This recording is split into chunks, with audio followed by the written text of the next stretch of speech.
Ripe Fruit is a nonprofit education initiative dedicated to identifying and strengthening innate skills as they appear along the spectrum of ways we think and learn.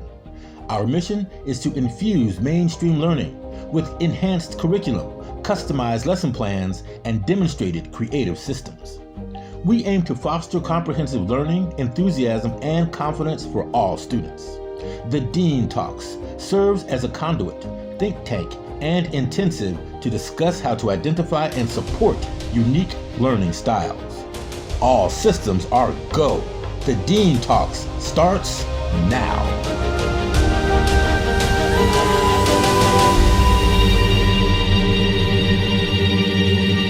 Welcome to the homework edition of the Dean Talks. This month, we're talking about the role of home life on the individual. It's subtitled Parenting, Potential, and Purpose, and we will explore ways parents can identify a child's gift and how to direct that potential. We will also explore ways we can identify, develop, and make room for our distinct gifts. The views expressed do not necessarily reflect the views or hosts of Ripe Fruit Foundation. This information is not intended to replace therapeutic or medical advice. This session is being recorded. Thank you for joining us. Today we have a feature presentation by Dr. Pamela Keye and an artist expose by composer and opera singer Adrienne Danrich. Designed specifically for homeless children. Good morning, my son. We're all gonna get a paper that looks like this. The first step, I'm gonna give you your paper. You're gonna write your name, okay? They are coming from backgrounds that are very chaotic. They're behind socially, they're behind academically. And so it's our intention to get these children up to speed in those areas. What are the challenges for a child experiencing homelessness in the regular school system? It may be something as simple as they don't have internet access at home. Or else you're always the kid who comes to school without school supplies. You can grab a crayon or a marker. They don't get to do a lot of things. They don't get to do birthday parties. They don't do sleepovers. Sometimes they're kind of outcast. So when they come here, they are just like everybody else. Is that it? You got it. Positive Tomorrows is one of only a handful of programs like it across the country. Students who live in the area are accepted on a first-come, first-served basis until the school is at capacity. They come from a variety of unstable housing situations, including emergency shelters, transitional housing, motels, and couch homelessness. Oh, so it wants you to match your letters? The school was founded in 1989 and is paid for almost entirely by private donations. Everything, from the architecture to the curriculum, is designed explicitly to support students experiencing homelessness. So we call this our family room. This is where the kiddos eat, call that our backyard. Kids were a part of the architecture process, getting to sit down and just draw plans for what they think a school should look like. What did you hear the most from kids that was important to them? So I think personal space, and as you'll see, we have some cubbies that have their name on them, especially if you're living in a shelter or with your brothers and sisters in a car. Private space really is something that you just don't get a lot of chance to experience. We want to make sure that we meet all the basic needs. So when we do our enrollment and they say to us, well, I don't really have clothes for the first day of school or a backpack, we say, don't worry about it. We got all that stuff. Did you get your backpack from here? What was that like? I picked a backpack out. You got to pick that out? A red one. Will you tell us a little bit about where you are, like with your mom?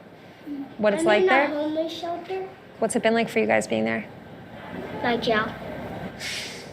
What do you mean? Like prison.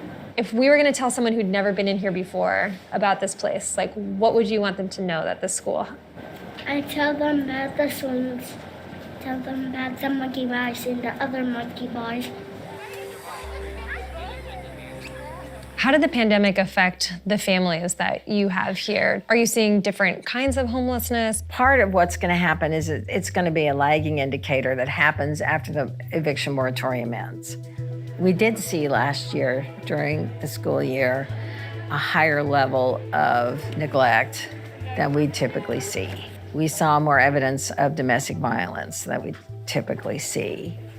Most of our families work. They just can't earn a living wage. I think there's a lot of people, even in the state of Oklahoma, that are just a couple of paychecks away from homelessness. And it just could be that everything goes wrong and you can't quite get it together, and then it's hard to climb out of that hole. So next, we are going to have a brief interview segment with the parent of a twice exceptional student. Now, what does twice exceptional mean? There's just a lot of terms that are kind of thrown around in this diversity, neurodiversity, neurodivergent, and just as kind of a note, we literally use these terms in the Dean Talks just to kind of push the conversation forward. I think that these terms are still in a stage of evolution, and as we kind of find out what that resolves as, just to have conversations, we have to be able to say something. So again, this next segment is with the parent of a twice exceptional student. And this means that the child may be learning other abled and still be gifted and talented. And she's also a neurodiversity advocate. Welcome to the Dean Talks, a segment with Sydney Steward. Thank you. Thank you, Mr. King. It's such an honor to be here. Glad to have you, Sydney. So I've personally heard a lot about your journey of advocating for your twice exceptional students. Can you tell us a little bit about what that journey was like? How do you begin to recognize the gifts in your children? What was that journey like for you? Awesome. Thank you. Well, the first thing I want to say is that the way in which the journey for us has been defined is 2E. Is that I have two young people, two children, teenagers now, 14 and 16, and they are children who have some unusual gift or ability, but yet they have some sort of difference, learning difference, social difference, something neurological that's leaning on that giftedness. So that's how we went into this. And so in terms of recognizing what those gifts were, I was given a lot of advice by parents. One of the best pieces of advice that I received was to put all the books down when they were really young, not let any labels define them, but let my children speak to me. Let them tell me who they are. And I did that. I have a young son who is neurologically diverse. And I have a daughter who was diagnosed with Down syndrome. So it has just been a remarkable journey. In terms of being able to help them, the best piece of advice that I got and that I have put into their lives is that they are never, ever to be identified by a label. The only label I told them they can go by is a label that says you are a child of God, and build into them a positive self-identity. I tell my children they're history makers, they're world changers. They're here for a time such as this, Ebony. So I definitely give them a positive direction. I tell them all the positives. We don't go by negative labels. We do identify and recognize and respect a medical diagnosis. That's important, and we treat that. But in terms of the child themselves, we give them the positive identity and we surround them with community that helps to reinforce that identity. So that's what I did, and so far it's been working. Oh, that's awesome. That's beautiful. And every child should be so lucky, I think it's okay to say. So once you began to recognize the gifts, you talked about some books you kind of put aside and some of those labels you put aside, but what did you pick up to what was your education journey like for yourself? How you handle them, how you treat them, that messaging that you landed on, what was that like? That's an excellent question. I so love the video that you just played, because kids are kids and we all want to have a feeling of belonging. And there's so many ways in which the children that were in the video, my children experience things like that as well. Even at school, I felt educationally, we were homeless in a traditional school setting. My kids didn't fit in all the time. They didn't get invited to birthday parties. And I was socially homeless because I was a mom with two kids who have special gifts and special, I don't usually use the terminology special needs, but I do say special gifts and special assignments. They have learning differences, they have social differences. And I felt very homeless in that I didn't have a community that understood that. So the journey really was for me to find a community. And by removing them, because I had to establish 3 values. One is having a spiritual foundation for myself and for my children. So church was extremely important for us, and it was very anchoring. The second is to make sure that safety was always a priority. So if they're in school and they're not safe, then they don't go to school. School has to change. And then thirdly is to always make certain that that there were never, you know, we didn't go by labels. We really focused on the things that they did well. So with that, going back to your question, I just wanted to share that the piece that turned all of it around for me was really finding the right community. There are 2 communities. I pulled them out of the public school setting because I really felt that it didn't work. And I found a homeschooling community, and that changed the game. And then the second thing that I did was I knew that education was going to be critically important. So I found 2 main groups that educated me about the various challenges and scenarios that my children had. So there was a Down syndrome community that I plug into that was constantly feeding me, educating me, and supporting me.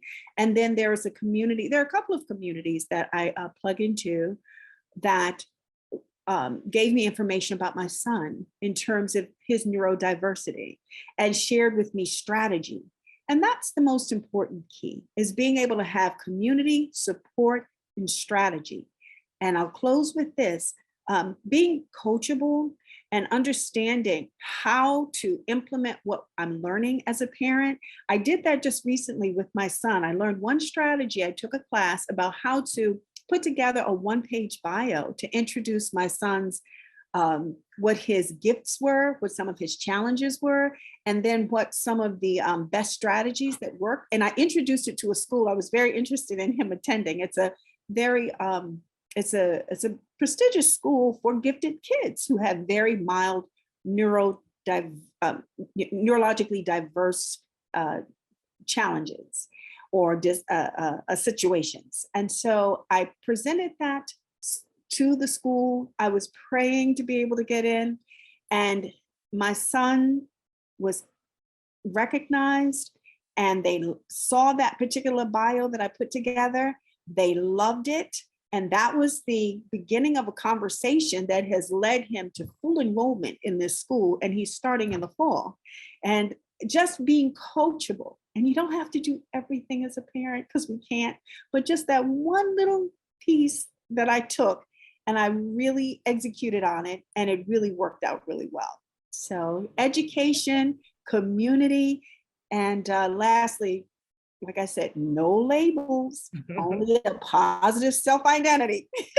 That's awesome. I'm so glad you told that story. I wanted you to tell that part. And so if you're in the audience and you want to put in the chat different ways that you educated yourself, either for yourself or someone you're advocating for, please do so right now. We want you a part of the conversation as well, even as we go back and look.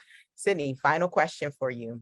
Yeah. For parents that are just beginning to advocate for their children, just beginning to notice things and get in position, and they're met with some of the opposition from teachers, from community people, like you said, not being invited to birthday parties and things like that. I can't imagine. So how would you tell them to address that, or how should they address that, or kind of combat that? How can they be prepared for that, I guess? Sure. I think that the biggest mistake that I made was putting my life in a position where I would go out and I would do everything for my kids first. And then if there's a little time left in the day, I'd try to take care of me. That leads to burnout.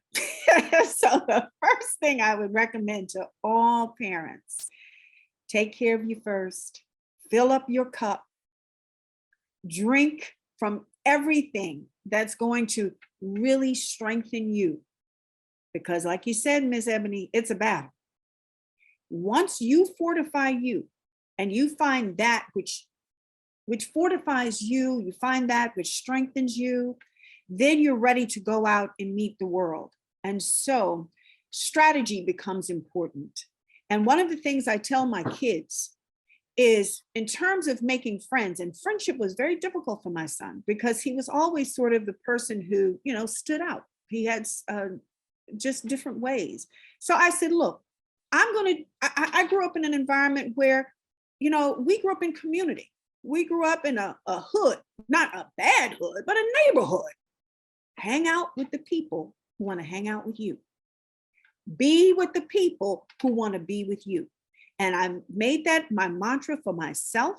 And I found that I'm only, and what I do is in terms of connecting with other kids, I make sure that I'm connecting with the parents. If I have a good relationship with those parents and they understand my kids, whether they're neurodiverse or whether they're typical kids, if those are the parents that are nurturing and supporting, then trust and believe their children will be. I hope that makes sense. Absolutely. That was the perfect answer. Sydney, I want to thank you so much for your time today and for just sharing with us and being here with us. Thank you. Thank you for having me. Oh, of course. I'm going to turn it back over to Steve now. I constantly learn these new terms. Socially homeless is, it's so relevant, and it's just impactful that we continue to, like, almost in real time, mold these conversations. So Sydney, thank you very much. That was awesome. Thank you. So I'm going to read a short poem, and the poem is by Dorothy Law Nolte, and it's called Children Learn What They Live. If a child lives with criticism, he learns to condemn. If a child lives with hostility, he learns to fight. If a child lives with ridicule, he learns to be shy. If a child lives with shame, he learns to feel guilty. If a child lives with tolerance, he learns to be patient. If a child lives with encouragement, he learns confidence. If a child lives with praise, he learns to appreciate. If a child lives with fairness, he learns justice. If a child lives with security, he learns to have faith.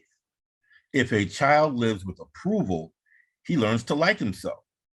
If a child lives with acceptance and friendship, he learns to find love in the world. That was a poem by Dorothy Law Nolte, Children Learn What They Live. And that brings us to our next segment. We have a featured speaker today in Dr. Pamela Keye, a doctor of education, a cognitive justice advocate, founder and CEO of Keye Global Group Consulting, a federal subcontractor working in curriculum reform. She has decades of classroom experience, decades of administrative experience, and is a parent. Dr. Keye most recently is the Director of Diversity at Cheyney University and will address nature versus nurture as it relates to neurodiversity, and follows up with that amazing poem. Welcome, Dr. Keye. Thank you for having me. I first want to honor and recognize Sydney for the sharing of your story.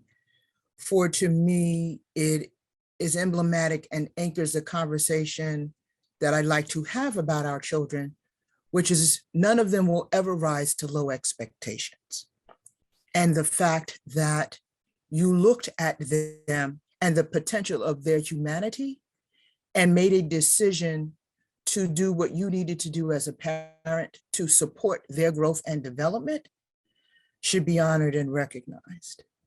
I find it interesting that for you, the solution was to remove yourself from public education and offer homeschooling. But for many of our children across the country, homeschooling is not an option. And yet, many fail to know that schools by law, Public Law 94-142, are required to meet the needs of all children and all abilities in the most least restrictive environment. And by that, schools have begun, at least when I started teaching early on, it was called the co-teaching movement, where children with multiple abilities were housed in one classroom. And often that classroom would be supported by another teacher who would be, in fact, focused on meeting the needs of those students who were identified as having other abilities. And then the regular teacher, if you will, and notice I put regular in quotes, was responsible for children who had yet to be identified. I for one, believe and know for a fact that all children learn what is key. All children have multiple intelligences. It just, and unfortunately, at a time in our country as education evolved, we only valued certain intelligences. We only valued certain children. And so the question now, as we begin to become more sensitive to understanding learning in and of itself as a neuroscience, as a brain science, have we actually created and made space for conversations such as the ones that we're having this morning? But before I speak more about the role of parents, I want to come on to somewhat push back even on the term neurodiverse. And I say that to say, it implies that there is a standard or a standard brain or a standard way of learning that we've adopted as the way to do so.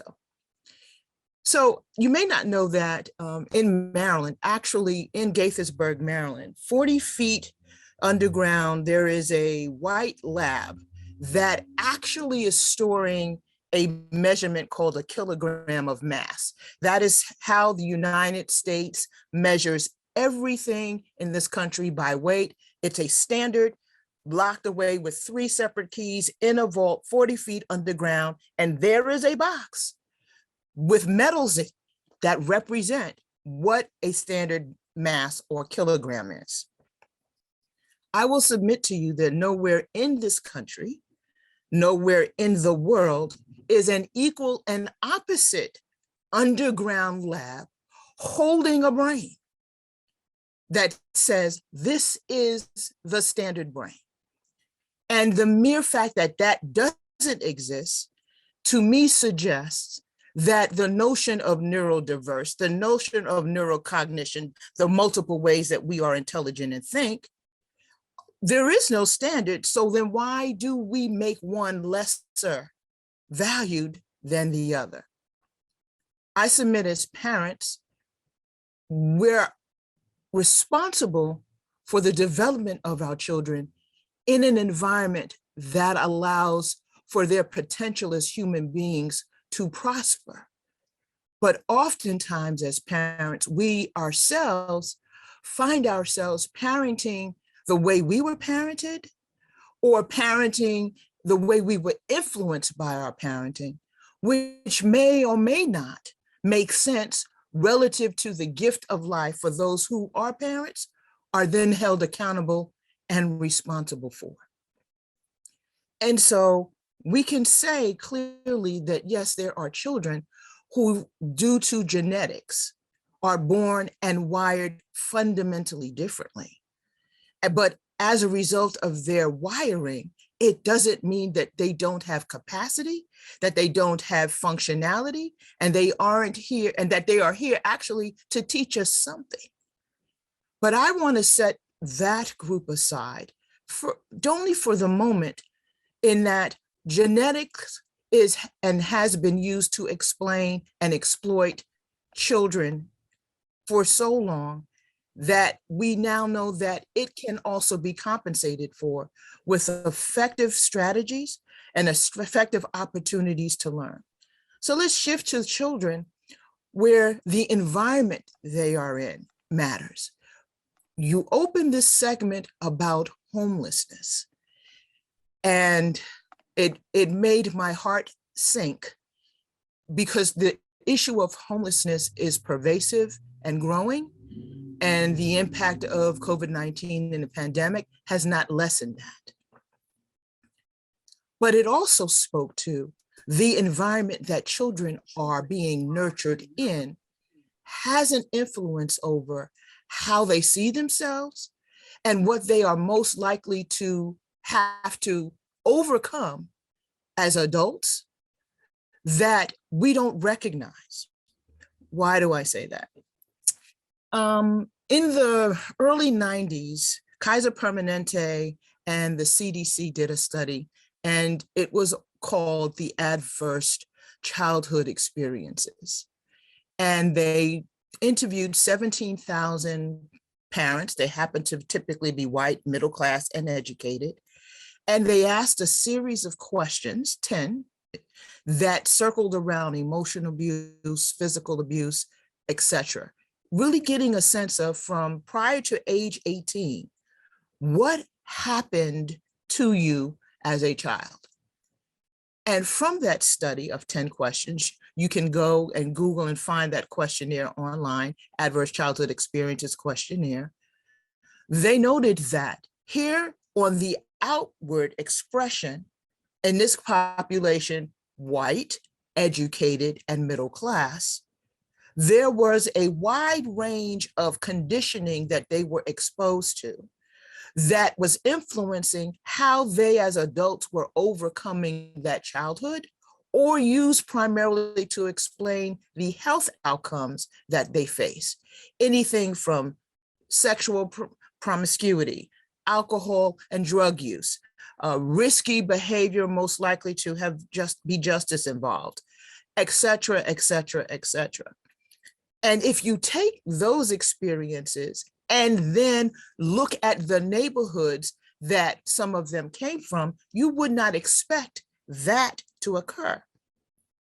But a child living homelessly is typically going to be in an adverse community environment where poverty and violence reign. So in addition to having to overcome the circumstances for which the child has no responsibility for creating, they are still expected to perform, if you will, as if none of these things were real. I spent my life as an educator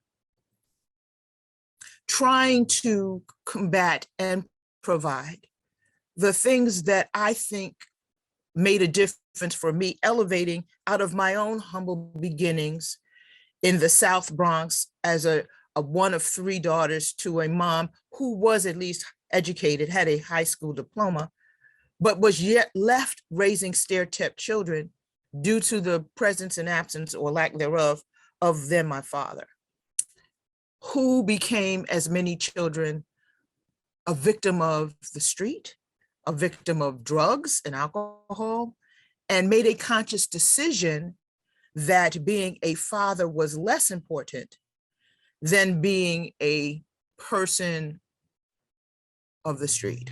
I'll leave it that way.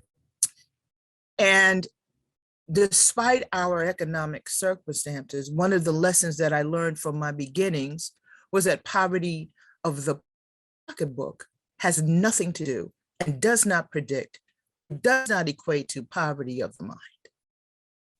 And in so doing, I recognize that for my own children and then the children that I was responsible for as a teacher, children I was responsible for as a principal, children I was responsible for as a superintendent, that my goal was to all children the things that I thought mattered and helped me to ascend out of a circumstance predicted that I would fail. For me, I called it my stretch mark rule. You know, I had 2 children that were my stretch mark children, and then I had thousands of others that were not. But in that meant that I had to hold both ends of the teaching spectrum responsible and accountable for their children.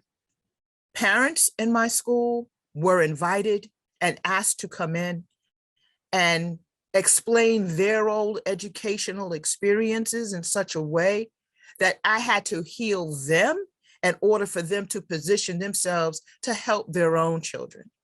And as education has evolved, it's not unheard of to hear parents, well, what is this new math? What is that? And I say to you, the issue with understanding the newness of how education is being presented sometimes leaves parents feeling incapable because it wasn't the way they were taught or learned.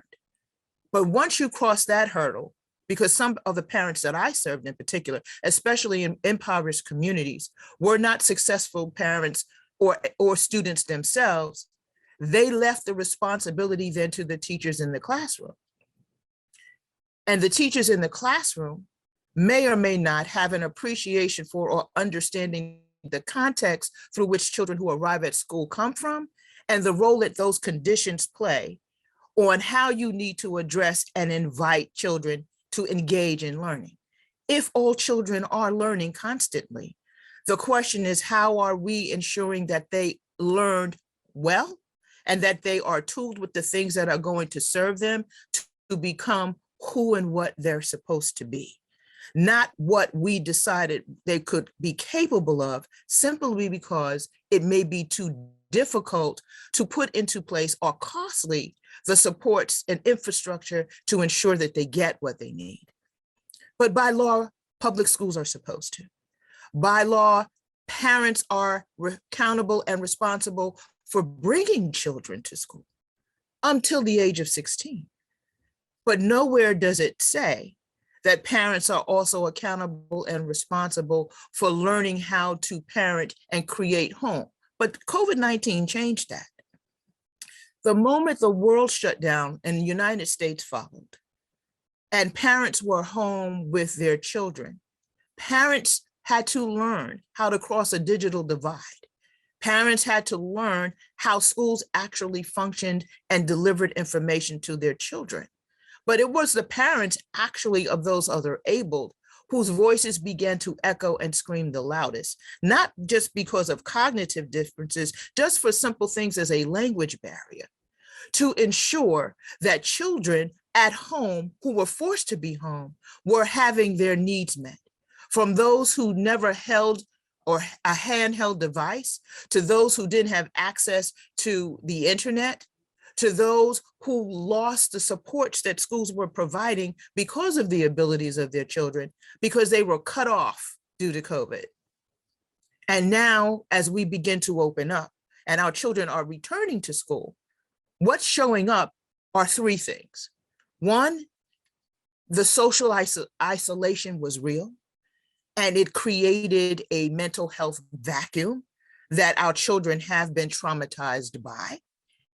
And that to ignore that would be ludicrous, because you cannot teach what you cannot reach. And that the gateway to learning is as much a heart experience as it is a head.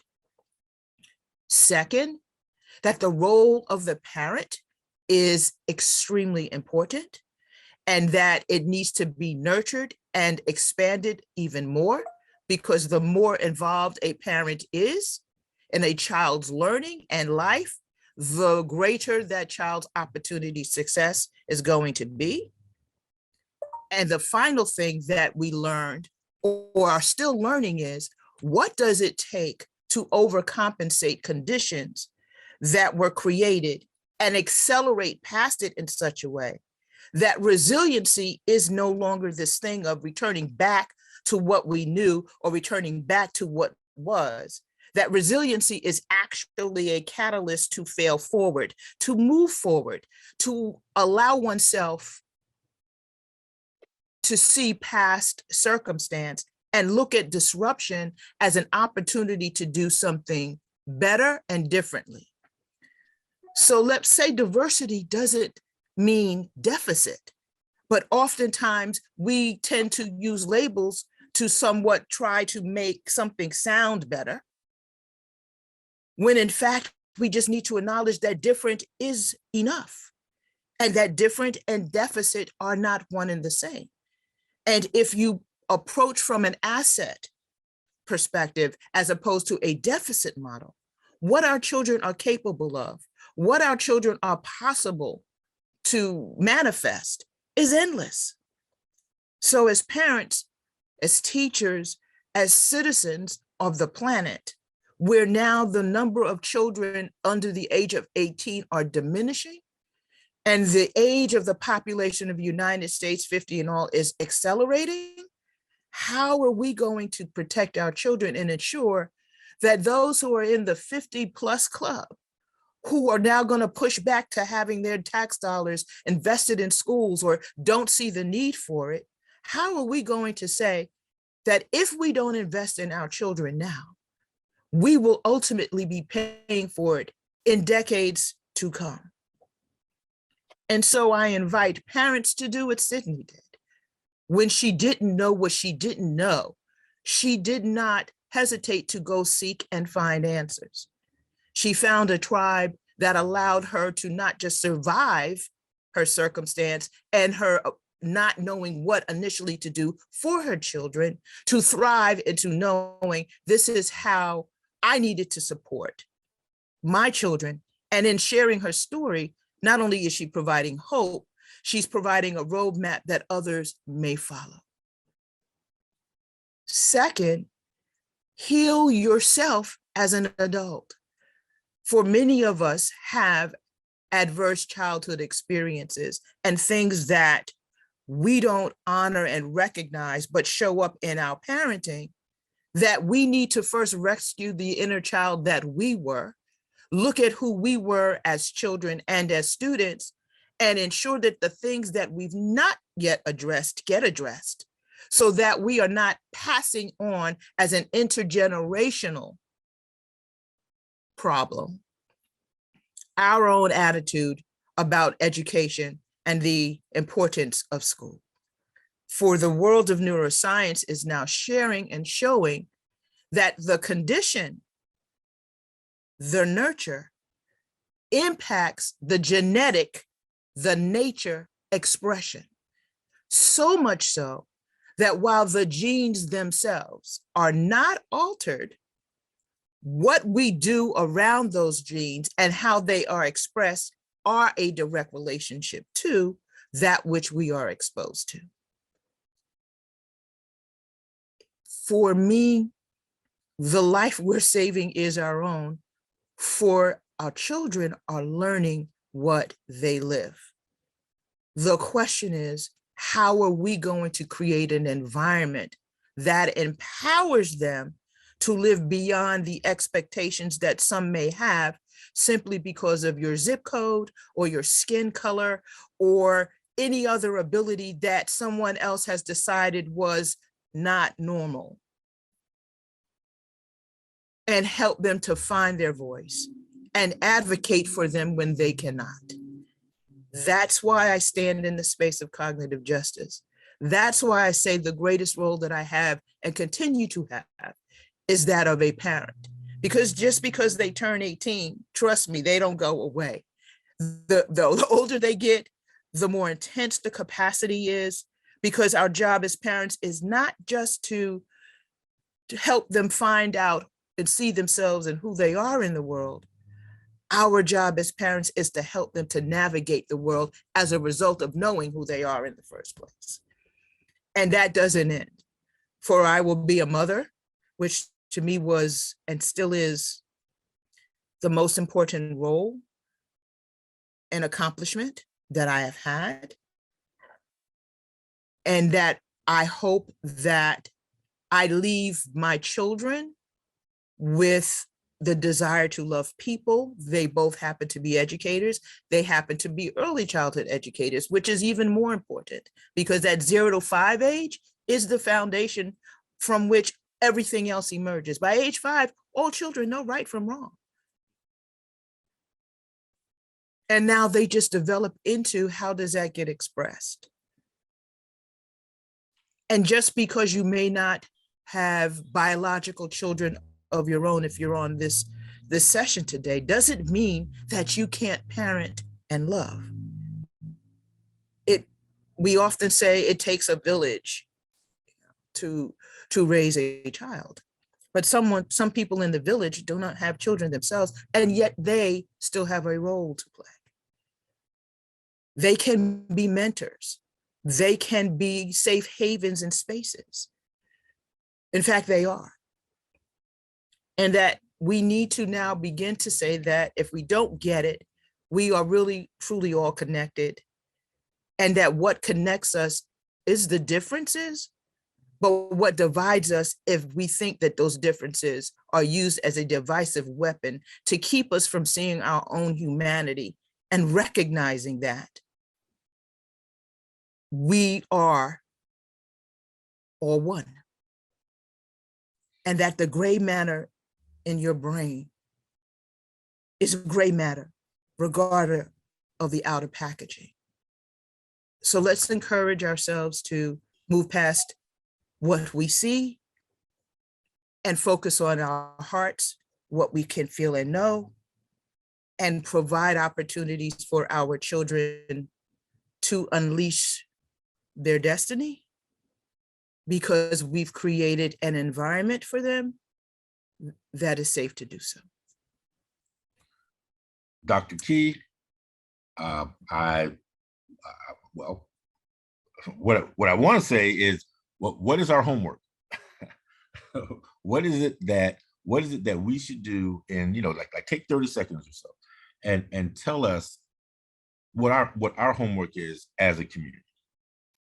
The first step in the homework is for you to evaluate yourself, be more aware of yourself, and to ensure that you're not in the way of your own children. Second, through that awareness, expand to the awareness of others and create a pact that no matter what, I'm going to keep my children safe emotionally, mentally, and spiritually.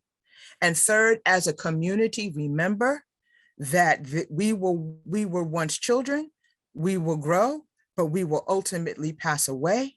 And what is the legacy that we want to leave with our children? For them to be better than we were, to help the world to evolve and ascend.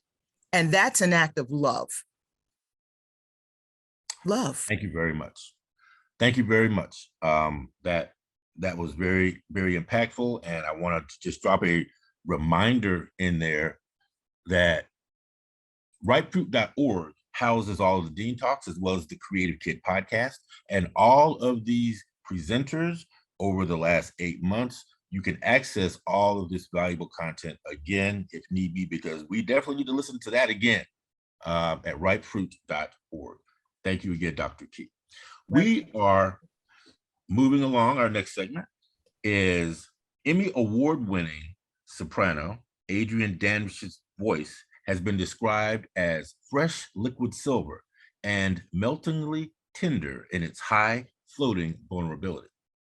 We have an artist expose with gifted opera singer, composer, actress, producer, and sound designer, Adrienne Danrich. You talk so much about community. It sounds like you grew up in a household where art was valued, like the genius in you was being cultivated. Can you talk about the impact of being in an environment where the genius was cultivated? I did grow up in a household where the R&B, the soul, the blues, and the jazz artist in me was cultivated. However, the operatic classical girl was not as embraced. As a child, I literally thought that opera and classical music were only for white people. I did not even know that there were Black people who, when I found out there was like a whole list of folks, not one handful, but these many handfuls extra, and then more handfuls of Black folks who sang opera, it blew my mind. It literally blew my mind. So my mother was not having it, honey. She was just like, your practice room is in the basement. Now, when I say the basement, it's not, it's not like all dark and dank, right? But I was not, that was like, oh my God, you're so loud, because opera, we don't sing with a microphone. We have to cultivate our voices where we can get over an 80-piece orchestra.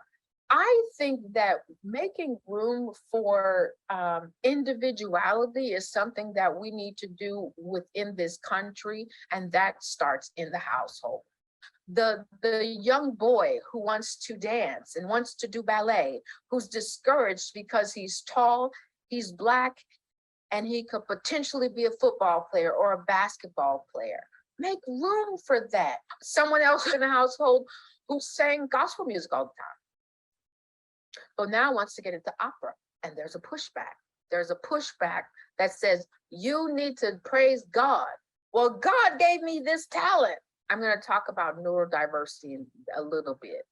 As I think I'm using this properly. There are people with different types of synapses that fire in their brain, and some of them are different than others. Speaking of, we were talking earlier in our private conversation about autism, for example. Not limiting genius because we have decided that that person is limited, that we have placed upon them a barrier that says, you have this label, which means that you can't possibly live on your own. You can't possibly have a job. You can't possibly get a driver's license. And I have a nephew who's improving all of that wrong. He went on a vacation all by himself, planned it.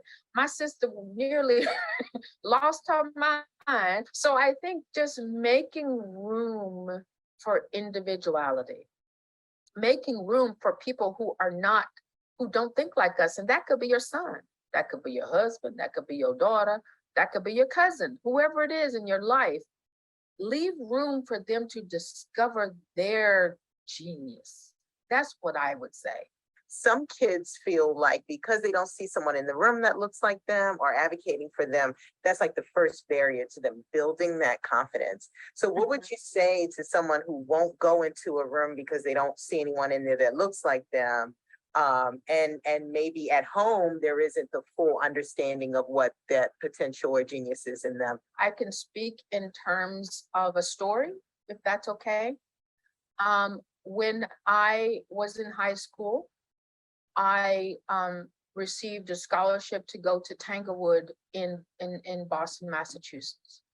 And I'm from a predominantly Black neighborhood. It was the worst culture shock and the best culture shock because my roommate didn't speak English. She was from Japan. I was one of maybe 3 Black people here, one of 3. And I hated it my first week.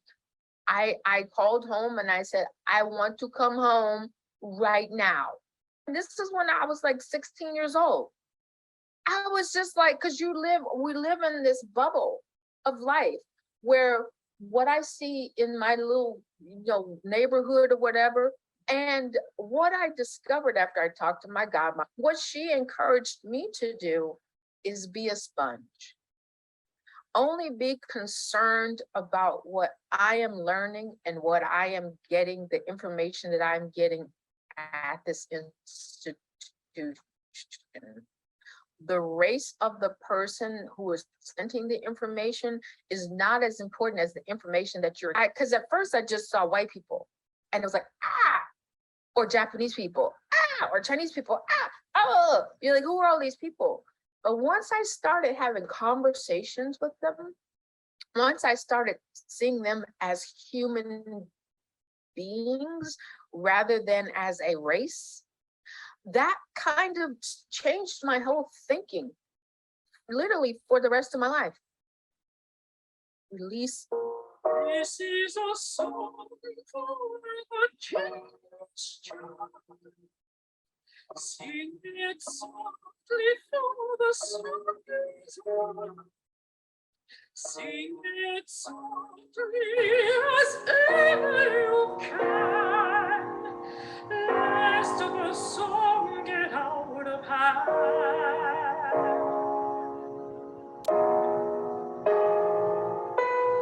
Nobody loves a genius child.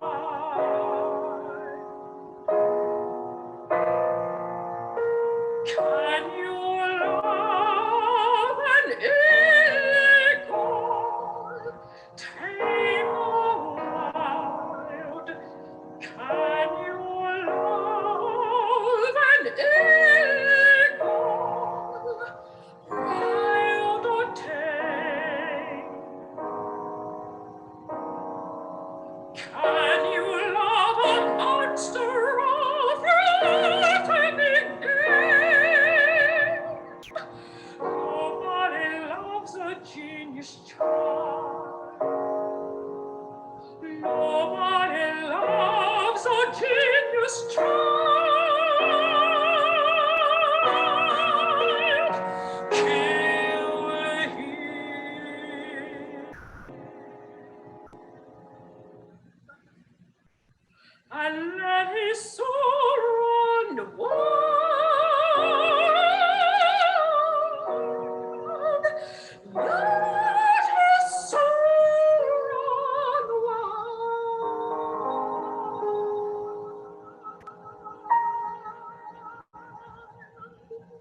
Okay.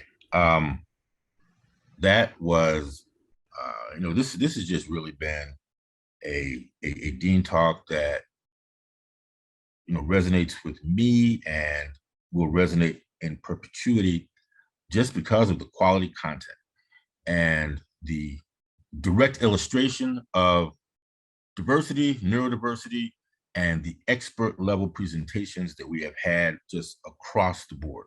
I really haven't had to do anything here except say, this is who's speaking next. So it's, this has been some really great content. And I want to thank all of the participants for what they brought to the table. And I mean that. I can't reiterate enough. Ripefruit.org, ripefruit.org is where you can go so that you can relive this experience and continue to, gather the nuggets of information that were dropped. So thank you. We are going to kind of just talk a little bit about next month, which is the August Dean Talk. We also have a ongoing survey here that we would like for you to fill out while you're in the room and present. And next month, we are going to shift towards what we're calling life hacks and embracing neurodiversity. So with that, I'm going to turn this back over to Ebony Kinney and let her hit us with a few takeaways. We got so much from the session today. I think the biggest piece that was poignant for me was to have a heart and community. Those are the two things that we heard over and over again. So having a heart for anyone where they may fall along the diverse or neurodiversity spectrum, for ourselves as we show up around the diverse or neurodiversity spectrum, taking an ownership and that community. We heard such great, I wouldn't even attempt to try and summarize what we got from Sydney Steward, Dr. Pamela Keye, and even from Adrienne Danrich. It was just so rich. I will be continuing to download. I want to thank the people who may be joining us from meetup.com.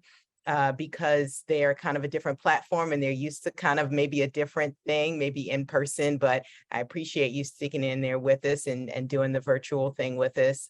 We're going to have something in person coming up soon. Check out that page. And also want to just make sure you know that there's an actual formal survey if you've been to a few Dean Talks. We'd love to hear your feedback. You can register for another session. There is a Facebook group. I'll make sure that link is in the chat for you. We also have access to pro bono counseling services. It's pro bono to sliding scale. So if you think it's something that may be helpful to you, we've been asked the question in the past, so we want to make sure you have access to it. I see that there's some questions in the chat. There's so much more that we can unpack so we can bring some of these topics back. Thanks for attending. Thanks to all of the wonderful speakers and all of the wonderful attendees. And I hope you have a great week and a great month. Okay, thank you, Ebony. And I will wrap it up and conclude by saying visit ripefruit.org to get more Dean Talk content, as well as see what the Ripe Fruit Foundation is up to. Visit Keye, Keye, global group.org so that you can keep track of what Dr. Keye is doing, especially in her new role at Cheney University as their Director of Equity, Inclusion, and Social Responsibility. So once again, thank you all for joining us, and we will be pushing out content on Facebook. All you have to do is search for DEI+N, and our group will come up. First, I want to thank all of the participants at ripefruit.org, Ripefruit Creative, and the Ripefruit Foundation for bringing about the Dean Talks, and you'll be looking for more in what we call the Creative Kid Podcast. So you just stay in touch with us, and we in turn will stay in touch with you. My name is Stephen King, your host, and we will see you at the next Dean Talks.